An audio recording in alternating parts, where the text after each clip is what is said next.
Hello everyone, welcome back to my channel, or welcome to my channel. My name is Victoria, you can call me Vic, and I am so excited because it is finally 2024, meaning that I get to tell you about my favorite and my not so favorite books that I read in 2023.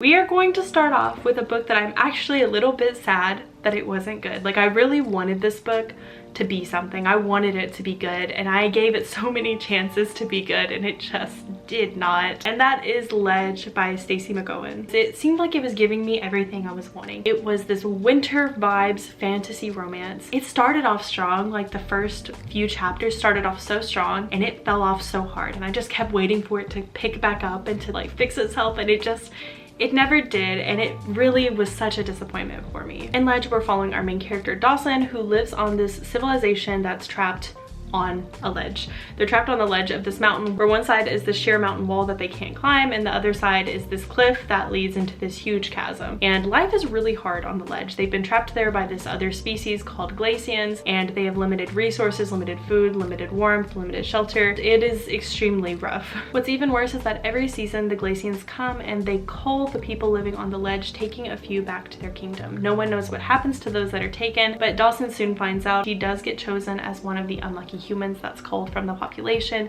and she's taken to the Glacian kingdom. There she's told she can either surrender herself and lose her mind, or she can test her luck and try to run away from the Glacians down the icy mountain. Now, she wouldn't get very far on her own, but luckily for her, one of the half Glacians, Ryan, offers her his help because he too is trying to escape the Glacians. It could have been a lot. Like, that plot sounded so interesting. It wasn't good. It wasn't good. It started off good. All the scenes taking place on the ledge, beautiful. That's what I was wanting. It was giving me winter. It was giving me survival. We were seeing how great our protagonist was and how she's willing to work hard and how tough she was, and it was so good. It started off with such promise, and then as soon as she meets Ryan, the book just changes. It's like it focuses so much on this romance that the book wants to happen, but it doesn't let it happen. And this is one of those books where it keeps telling you what the characters are feeling instead of showing you. I feel like this book wanted it to be like this enemies to lovers situation, and it did not do it well. It felt like everything was too rushed, and it just wanted everything to be picture perfect, and it just happened too fast. I don't know. Something about it was off, and I was just so disappointed with how the book turned out. And the relationship was just not realistic, and everything felt very pushed and felt too perfect. And it did end on a cliffhanger that was unexpected, I will say. But I don't know if I want to continue in the series because it just wasn't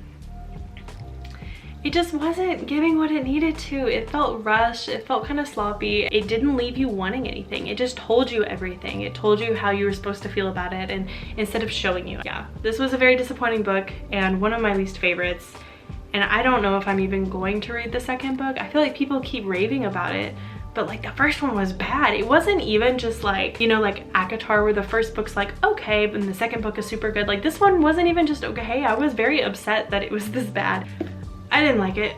Next up is Family Lore by Elizabeth Acevedo. I thought this was going to be a really cool magical realism literary fiction, you know, generational moment. Like, it would be very meaningful, and honestly this book was just boring. There was like a few interesting moments in it, but most of the book was boring. And honestly, if you were to ask me like what all happened, I can't really remember now. And maybe this is supposed to be more of a slice of life, and it's more a plotless, more character development focused book. I don't know. I just really didn't like it. It felt like nothing happened. I read it because I paid for it with Book of the Month, and I wanted to be able to like say that I'd finished it. But honestly, I would never read this, and I don't think I would ever recommend it. Which is weird too, because I saw a lot of people that really liked this author and they really liked this book. No. I know it had some themes of family trauma and like moms and daughters and granddaughters, and I think it could have been done in a less boring way. It was just a very boring book. Next up is the book I was actually super surprised that I didn't like, and that is The Lost Apothecary by Sarah Penner. So I think this is her debut. I think this is the first book that she ever wrote, but she also wrote The London Seance Society, which I really liked. I enjoyed that book so much. I finished it all in one sitting, and so I thought that I would like The Lost Apothecary because it sounded interesting. It's an author that I know that I like, but I was really disappointed by this book. It's supposed to be following like 2 different timelines and 2 different women, and one of them is this apothecary who helps women poison their abusive husbands and like these like bad men in their life, and then the other one is this woman in modern day, and she's kind of discovering all of this information about this like serial killer who poisoned everyone, and like it sounds like it would be so interesting, and it was just this is another one of those where like nothing happened. What did happen felt too clean, too like prettily wrapped up. Maybe this is me being harsh on someone's debut novel, but it just did not give me the same vibes. Like The London Seance Society was so good, I loved it, and this feels like it came from a different author. It didn't feel realistic. A lot of what happened did not feel realistic on how characters would have acted and like the time periods. I don't know. I really didn't want to finish this book, but I forced myself to just to see if maybe it would get better, and then it never did, and the ending was just disappointing. It's not worth it. It wasn't even a long book, but it just was not worth it. It just wasn't really believable. Nothing really happened, and I hated the man in this book, by the way. Like, I know you're supposed to, but like there was kind of this like forgiveness aspect that was presented at the end, and like absolutely not. Like, no, I just did not like this book at all. It was kind of a waste, and I'm sad, which maybe, you know, could be Sarah has learned. This was her debut book. Loved The London Seance Society, but this was definitely a miss, and I'm glad that she has grown and gotten better as a writer, because this one was rough. This one was rough. I wanted to like it, I really did, but it just did not work out. Now this next one, I feel like I've been tricked, because this one won an award. That's All the Ugly and Wonderful Things by Bryn Greenwood. It won 2016 Book of the Year with Book of the Month, and so I thought this was a safe read. I got this seeing that it had won an award. It had so many people that loved it, and I was like, oh, okay, if I don't know what to read, this will be a good one to read, because so many people loved it, it won an award. When I read the synopsis on Book of the Month for what this book was, it was like the daughter of a drug dealer falls in love with one of her dad's lackeys and has this like weird hillbilly style life that she thinks is normal until her aunt tries to pull her out of it. And I was like, oh, okay, so it's gonna be like this weird, like her aunt thinks she's... Nobody, I swear it was not mentioned when I read the synopsis of the book that the girl, the daughter of the drug dealer that falls in love with one of his lackeys, that she's like 8 years old and the lackey's 26. And the lackey loves her too, and she's like 8 years old in the beginning of this book. And I think ends up being like 13, like nobody said anything. Like, I swear that wasn't in the synopsis, or I would have remembered it. Or maybe I read it as 18 when it was 8. I don't know what happened. But this whole story, I had alarms going off in my head, because why is this a romance novel between a 26-year-old and like an 8-year-old? I think at one point it's like 29 and 13 or something. I don't remember. It was something like that. Like, he's late 20s and she's 8 at one point, and then 13 when things are happening, and things do happen. Like, this isn't like this, oh, she has a cute little crush. No, like things happen between them. I was so shocked. I don't know what I thought was gonna happen. This was the only book I brought with me on our trip to Nashville. This was the only book I brought to read. And I was just, why did this win Book of the Year for 2016? Like, it doesn't have this redemption arc. It doesn't even paint the guy as being a bad guy. It paints this as like a misguided love story of like this couple that people just misunderstand because things are different where like poor people live. Like, it's okay for a 26-year-old to be with an 8-year-old when it's not. And I kept waiting for like the book to like have the part of like justice. When I tell you, I was just in shock, because why? It really feels like the author was trying to show that this was like, in some cases it's okay for this kind of age gap when it's never okay. And it's not even like a 16-year-old and a 20-year-old. It's literally like a 26-year-old man with an 8-year-old little girl.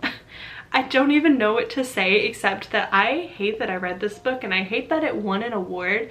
And when I was reading reviews, people kept saying that it was like supposed to give you controversial opinions and feelings because the book is sympathetic to the relationship, and I just cannot disagree more because I don't think that's needed. I don't think a book needs to promote that. I don't think a book needs to incite that kind of thinking of what's okay and what's not okay. I just hated that. I hated it. And what's sad is the writing of the book is really good. It's an interesting book. You want to keep reading it, but I was horrified the whole time. I felt like I had been duped, because why would anyone write a book about this, and then why would it win an award?